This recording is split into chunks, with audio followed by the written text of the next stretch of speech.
Assalamualaikum warahmatullahi wabarakatuh.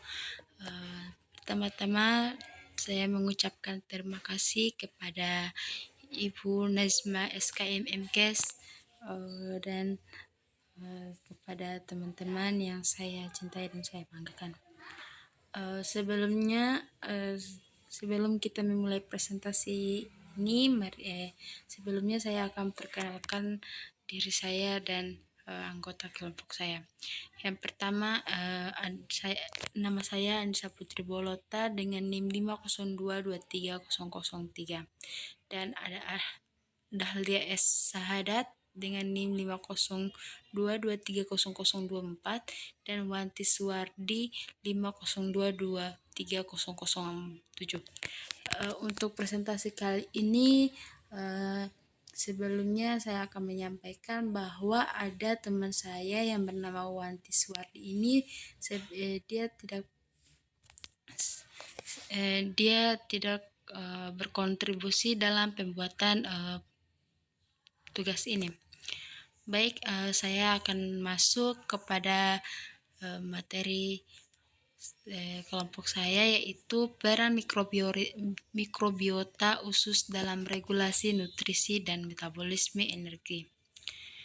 Baik, mikrobiota usus adalah komunitas mikroorganisme yang hidup di saluran pencernaan, terutama di usus besar. Komunitas ini terdiri dari triliun mikroba yang berinteraksi dengan satu sama lain dan dengan inangnya. Penting untuk memahami bahwa mikrobiota usus berperan dalam pencernaan, sintesis vitamin, dan perlindungan terhadap patogen. Nah, penelitian menunjukkan bahwa komposisi mikrobiota dapat mempengaruhi berbagai aspek kesehatan, termasuk metabolisme energi.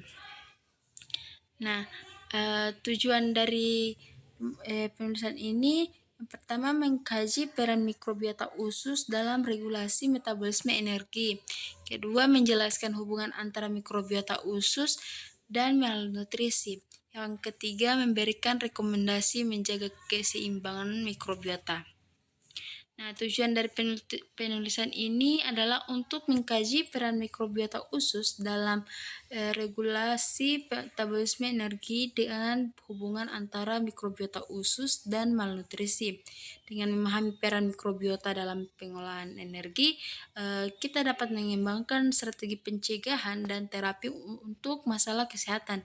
Selain itu, kami juga ingin menyoroti pentingnya menjaga keseimbangan mikrobiota untuk kesehatan secara keseluruhan. Nah, di sini ada komposisi mikrobiota usus. Yang pertama itu ada jenis mikroorganisme seperti apa, bakteri, archaea, jamur, dan virus.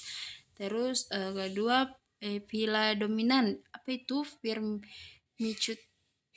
Firmicutes dan Bacteroidetes. Nah, ketiga ini variabilitas antar individu.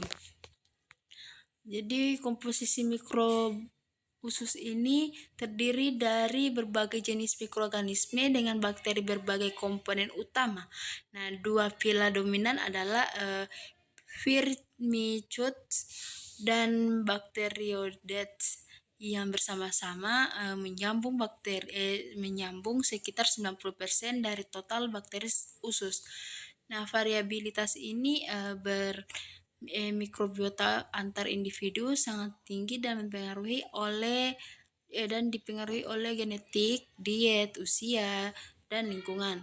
Misalnya, individu dengan diet tinggi serat memiliki komposisi mikroba yang berbeda dibandingkan dengan mereka yang mengonsumsi diet tinggi lemak dan gula.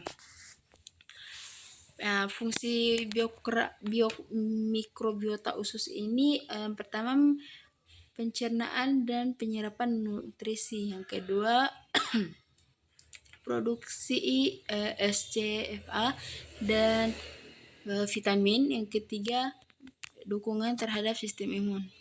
Nah, mikrobiota usus memiliki berbagai fungsi penting, termasuk pencernaan dan penyerapan nutrisi. Nah, mikroorganisme ini membantu memecah makanan yang tidak dapat dicerna oleh enzim manusia, seperti serat menjadi asam lemak rantai pendek yang dapat diserap oleh tubuh. SCFA ini tidak hanya berfungsi sebagai sumber energi bagi sel-sel usus, tetapi juga memiliki efek anti-inflamasi dan mendukung kesehatan sistem imun. Oleh karena itu, peran mikrobiota dalam kesehatan sangat vital. Nah, hubungan antara mikrobiota usus dan metabolisme energi, yang pertama itu pengaruh mikrobiota terhadap pengolahan kalori. Kedua, efisiensi energi dan obesitas. Yang ketiga, peran dalam penyimpanan lemak.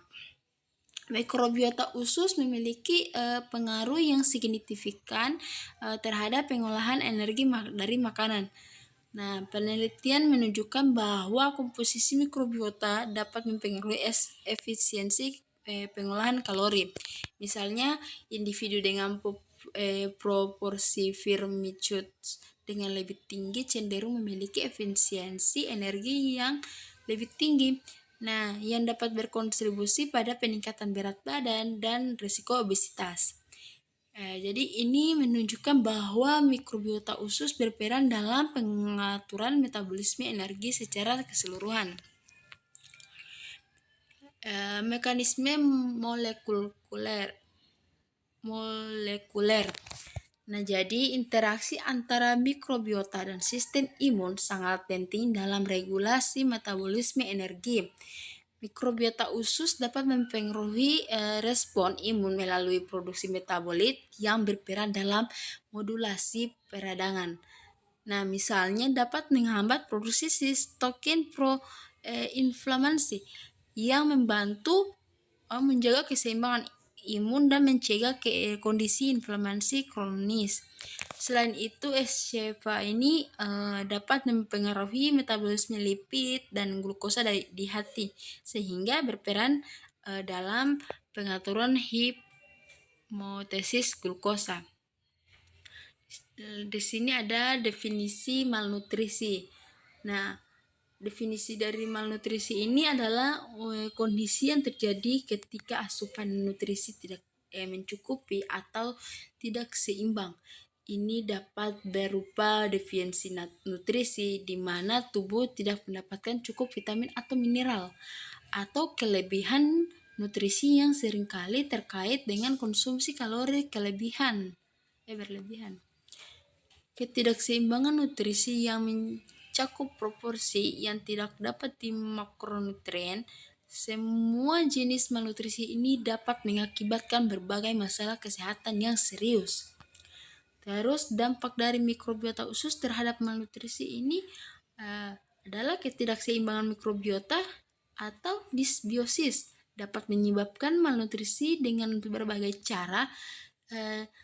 Disbiosis ini dapat mengganggu proses pencernaan dan penyerapan nutrisi yang mengakibatkan defisiensi vitamin dan mineral. Selain itu, disbiosis juga dapat mempengaruhi nafsu makan.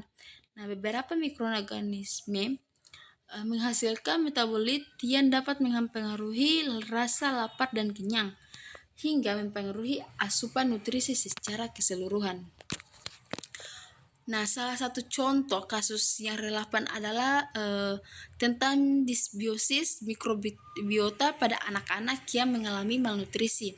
Dalam studi tersebut ditemukan bahwa anak-anak dengan malnutrisi memiliki komposisi mikrobiota yang berbeda dibandingkan dengan anak-anak yang sehat. Penelitian menunjukkan bahwa anak-anak yang mengalami malnutrisi memiliki proporsi bakteri Firmicutes yang lebih tinggi dan Bacteroidetes yang lebih rendah. Nah, jadi ini menunjukkan bahwa interferensi berbasis mikrobiota ini dapat menjadikan pendekatan yang efektif untuk mengatasi masalah malnutrisi. Nah, jadi kesimpulannya, mikrobiota usus ini memiliki peran yang penting dalam regulasi metabolisme energi dan kesehatan secara keseluruhan. Komposisi mikrobiota yang sehat berkontribusi pada pencernaan yang efisien dan penyerapan nutrisi. Nah, ketidakseimbangan mikrobiota dapat menyebabkan masalah kesehatan, termasuk malnutrisi dan gangguan metabolik. Oleh karena itu, menjaga keseimbangan mikrobiota sangat penting untuk kita. Sekian itulah materi yang telah saya paparkan. Lebih dan kurangnya saya mohon maaf. Assalamualaikum warahmatullahi wabarakatuh.